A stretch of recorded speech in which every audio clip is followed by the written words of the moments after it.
Hello and welcome. Today I'm going to talk about some basic crafts that you can use to harvest craft in your garden. Most of these crafts are not things that will sell to other players, and quite a few of them aren't worth very much. Unlike the crafts I'm going to be talking about in the second part of this video, which focuses on more advanced multi-step crafting processes. These are simple crafts where it's largely a one and done, or a get an item to a point and then one and done.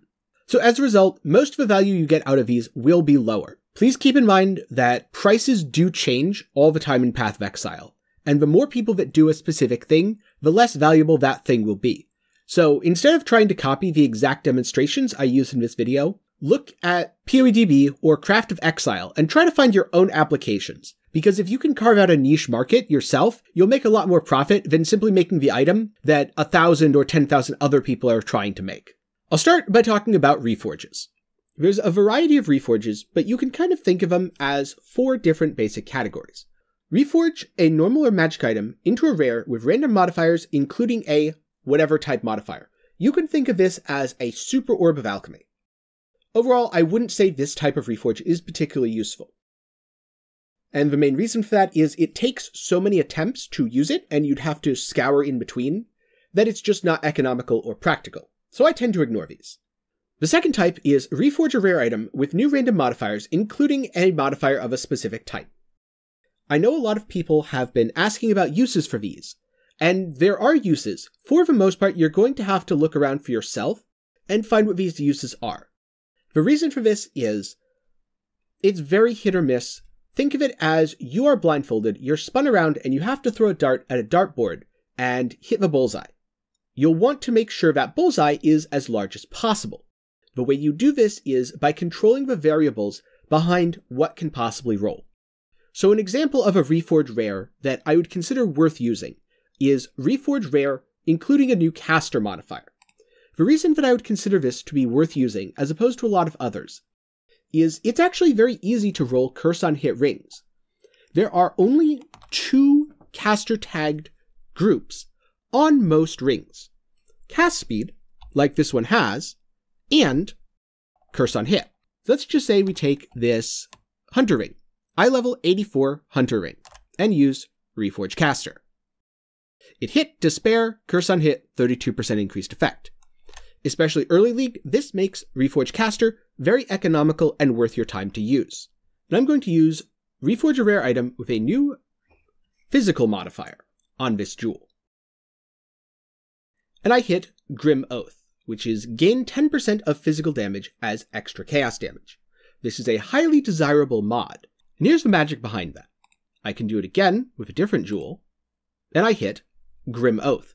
In fact, I will hit Grim Oath every single time I use Reforge Physical, because it is the only physical tagged modifier that these can roll.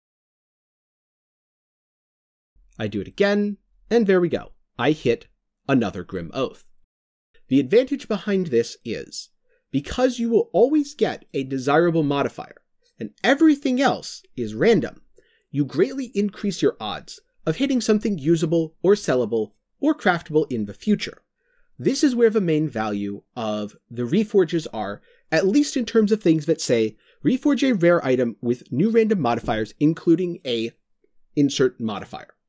You should always apply this method by looking for guaranteed value, as opposed to simply gambling. If you're simply gambling, your odds are 1 in 100, 1 in 200, or 1 in 400 of getting something that is sellable for, let's say, 1 exalt or more. If you focus the target down, I've seen odds as low as 20 or 30. It's really not worth your time at 1 in 100 or 1 in 400 to do this. Whereas at 20 or 30, your odds using a Reforge is about the same as your odds using a fossil. But this is free, therefore, it costs you less and is as time efficient, so you have a net gain. Now in terms of Reforges, there's also Reforge a rare item with random modifiers, including a, let's just say, lightning modifier. Lightning modifiers are more common. It can be nice to use these on cluster jewels. It can sometimes be nice to use the defense ones on good ES gear. Overall, you can think of them as a fossil but bad. The reason they are a fossil but bad is because fossils encourage modifiers and block others. These don't block anything, so they're far inferior. The last type of Reforge is something like Reforge an item keeping all prefixes, or Reforge an item keeping all suffixes. This is much more complicated to use So I'm going to talk about that in the next video, which will focus on crafts that are often part of a multi-step crafting process. The craft that I think most people will find the easiest use out of is change a modifier that grants one type of resistance into a modifier that grants a different resistance. Such as these, and say I needed a different resist on these boots, I can just pop them in, and I can swap it nice and easy. It's also quite common to get reforges that change the color of sockets. For the most part, if there's something like reforge the color of 2 random sockets, turning them red and blue, or 3 random sockets turning them red, blue, and green, these are great to use on your own items. They are not as applicable to sell.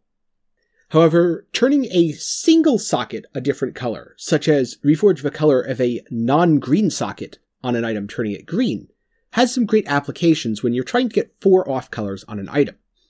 A good example of this are these triad grips. They naturally want to roll red and blue sockets, but the most desirable outcome is in fact green sockets.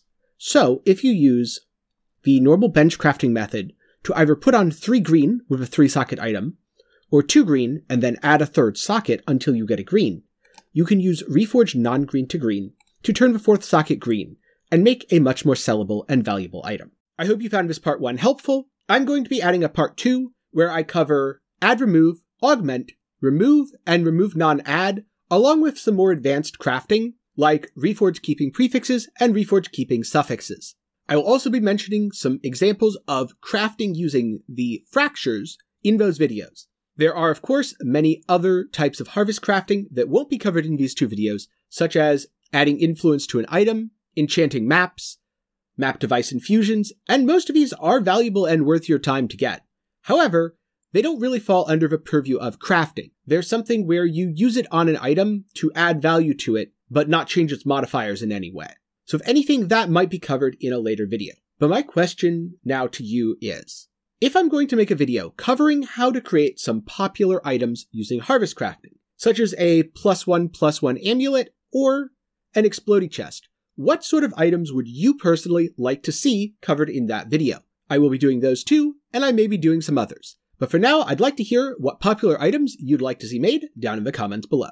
Thank you for watching. I hope you enjoyed the video. And special thanks to all of my channel members who help support me so that I can continue to make videos just like this one. Your support really means a lot, and without it, I probably wouldn't be able to make videos of this regularly. If you want to help support the channel, click the membership button or the link down in the comments below.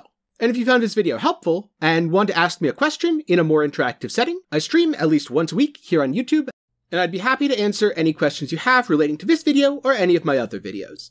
Thank you again, and I hope to see you on stream sometime. Have a great day.